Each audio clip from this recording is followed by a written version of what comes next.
Number one. Ni longtemps, longtemps, longtemps. Pour longtemps, longtemps, longtemps.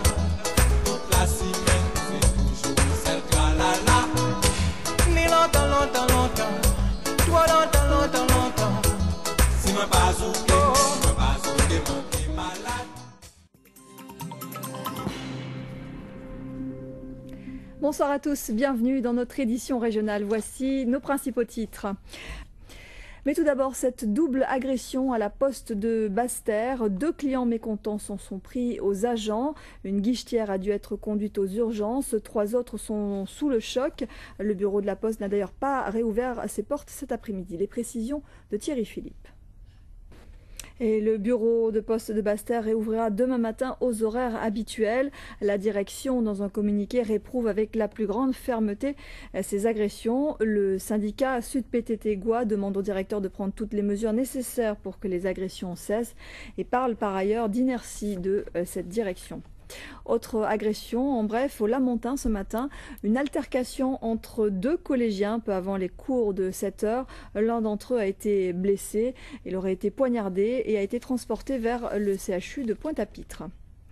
Une information que nous vous dévoilions hier soir en direct dans ce journal. Le surmenage est sans doute à l'origine du malaise de Marie-Luce Panchard, la ministre de l'Outre-mer, alors qu'elle participait, vous le savez, hier soir à une émission en direct sur la radio RCI. Rapidement prise en charge par les secours, elle a été conduite au centre hospitalier de Pointe-à-Pitre.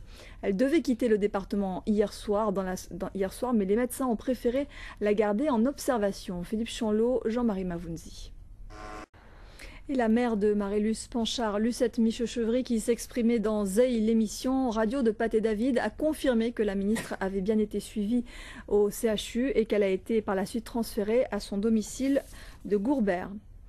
En bref, au Lamentin, les auditions ont débuté cette semaine dans l'affaire de la place handicapée. Souvenez-vous, le premier adjoint de la municipalité, Marc Tafna, avait eu une altercation verbale plutôt violente avec un policier municipal. Le policier souhaitait verbaliser l'élu parce qu'il était garé sur un emplacement réservé aux handicapés. Il y a eu dépôt de plainte et dans le cadre de la procédure, les gendarmes du Lamentin ont entamé une série d'auditions. Marc Tafna a été entendu hier et aujourd'hui, un nouvel élu et un chef de service sont passés par les locaux de la brigade de la commune. Les conseillers régionaux sont réunis depuis cet après-midi en assemblée plénière, la 5e et probablement la dernière de l'année. À l'ordre du jour, les grandes orientations pour la formation professionnelle en Guadeloupe, le vote des dernières résolutions du Congrès sur la violence, mais le point fort a été l'examen de la contribution de la collectivité au projet guadeloupéen de société. On retrouve sur place Éric Crayapin. Bonsoir Éric. Les premiers forages d'exploration géothermique vont pouvoir débuter à la Dominique, un projet emmené par la région Guadeloupe et le financement s'élève à 8,5 millions d'euros. Il prévoit la construction d'une unité de production. La Guadeloupe et la Martinique pourraient ainsi bénéficier de près de 90% de cette énergie d'ici décembre 2012. Bruno Pensiovillon. La politique environnementale et cet avis de la Chambre régionale des comptes sur le PEDMA, le plan départemental d'élimination des déchets ménagers, un plan insatisfaisant selon la Chambre. 2 ans après avoir été révisé et transféré des services de la préfecture à ceux du Conseil général, l'enquête sur ce plan de gestion des déchets ménagers est sans appel. Trop de promesses non tenues. Sophie Vingada-Salon, Ludovine Guillolet. La santé, le centre de coordination en cancérologie de la Grande Terre a officiellement inauguré son siège hier au sein du CHU de Pointe-à-Pitre, une structure qui découle directement des plans cancer successifs. La plateforme doit permettre aux patients mais aussi aux professionnels d'être mieux informés en matière de prise en charge de la maladie. Présentation avec Paul-Henri Scoll et Daniel Quérin. Bonjour.